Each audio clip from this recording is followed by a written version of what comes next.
जय गुरु जी। शुक्राना गुरु जी। गुरु जी की सभी प्यारी संगत को मेरा जय गुरु जी। गुरु जी के चरण कमलों में मेरा कोटि कोटि नमन। मैं प्रयागराज से आप सभी के साथ ये सत्संग शेयर करना चाहती हूँ। इसके सत्संग के पहले हम लोग मिलके मंत्र जाप कर लेते हैं। ओम नमः शिवाय, शिव जी सदा सहाय। ओम नमः शिवाय, गुरु जी सदा सहाय। जय गुरु जी।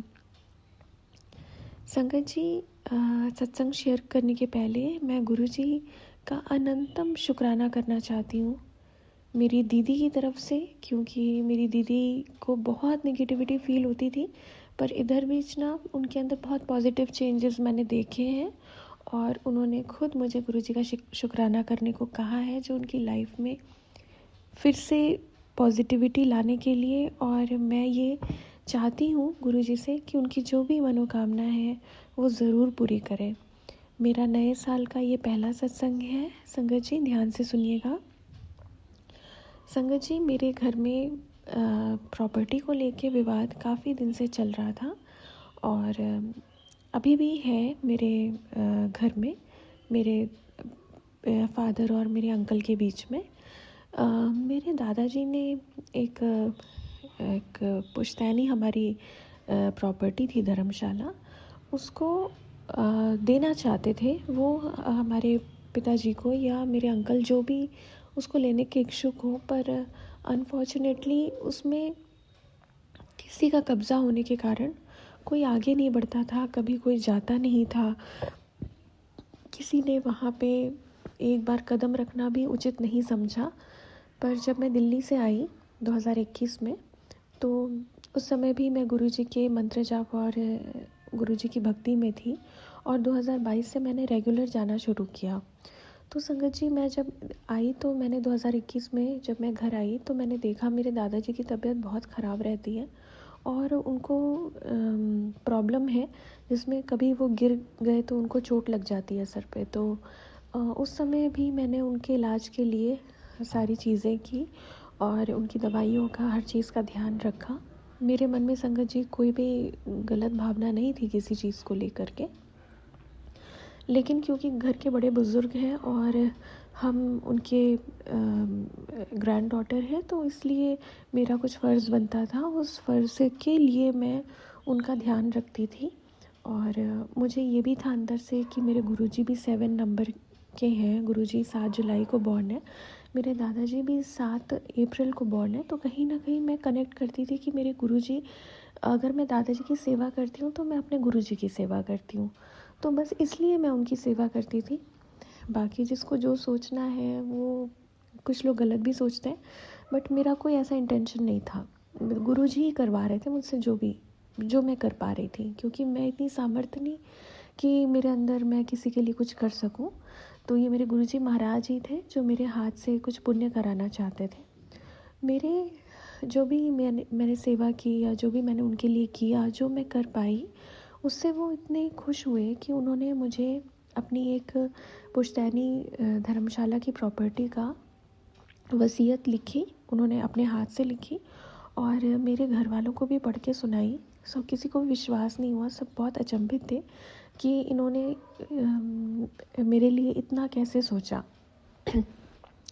पर संगत जी, एक अद्भुत बात ये थी कि किसी ने कोई ऑब्जेक्शन नहीं किया। सभी चाहते थे कि वो धर्मशाला मुझे मिल जाए, क्योंकि उसमें ऑलरेडी एक लोग रहते थे, वो खाली नहीं कर रहे थे और उसमें बहुत सारे डिस्प्यूट भी थे लोगों के हिसाब से, तो वो उससे बचना चाहते थे।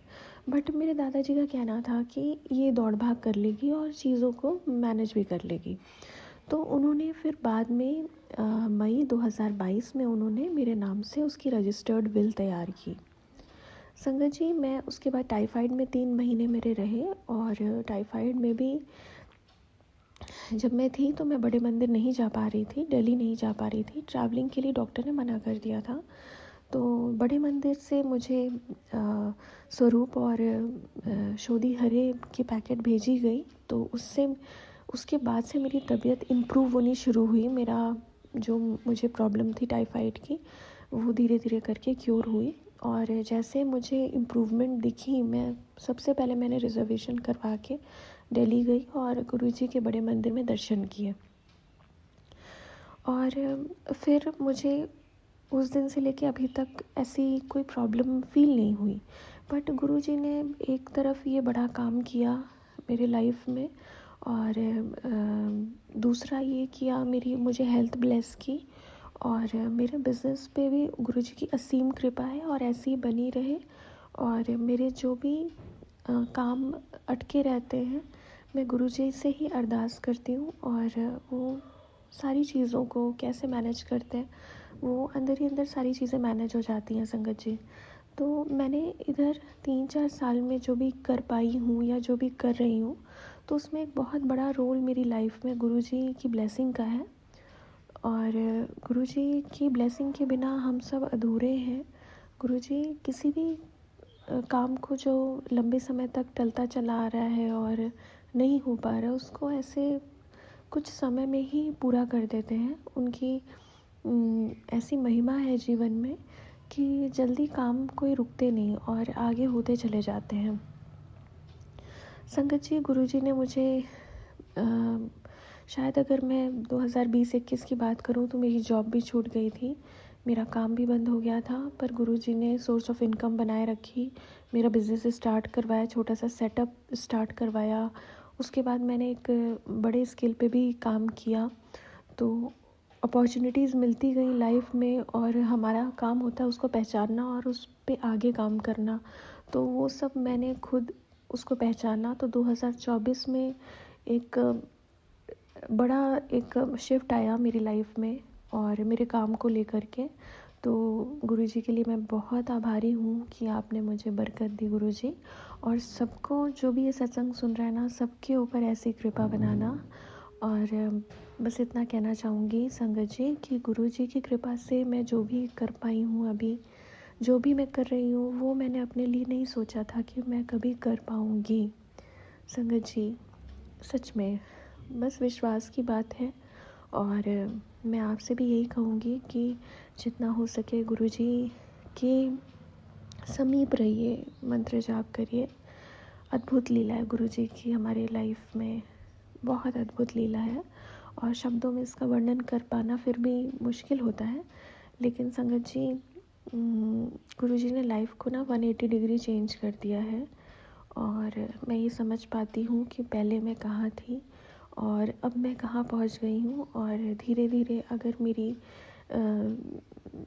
मेरे मंत्र जाप का और जो मैं गुरुजी की सेवा कर पाती हूँ उसका, और बड़े मंदिर का मेरे ऊपर जब आशीर्वाद हुआ, तो पता नहीं मैं फिर लाइफ में कहाँ पहुँचूँगी, मुझे नहीं पता।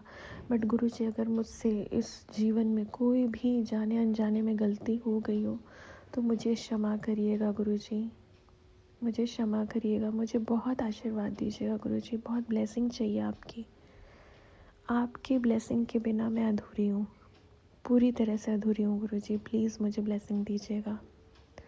और अब जब आपने मुझे यहाँ तक पहुँचाया है, तो आगे भी उस जो वो प्रॉपर्टी है उसको लेकर के आगे उसका जो रजिस्टर्ड विल आपने करवाई गुरुजी, उस पर भी कृपा करिएगा, उसमें भी आगे मेरे नाम से वो चीज़ जानी जाए, उसके सारे कागज़ आगे भी बने। और आपके कृपा का प्रभाव है कि दिक्कतें कम आई हैं अभी लाइफ में, और हो सकता है कि सबको आपने मैनेज किया हुआ इसलिए कोई ऑब्जेक्शन नहीं कर रहा है। आगे भी ऐसे ही मैनेज करना गुरुजी, उसमें किसी प्रकार की कोई दिक्कत ना आए। थैंक यू गुरुजी। अब मैं इस सत्संग में विदा चाहती हूँ आप सभी से। मुझसे कोई गलती हो गई हो तो क्षमा करिएगा, मुझे आज्ञा दीजिए गुरुजी, मुझे आज्ञा दीजिए। मंत्र जाप कर लेते हैं। ओम नमः शिवाय, शिवजी सदा सहाय। ओम नमः शिवाय, गुरुजी सदा सहाय। जय गुरुजी।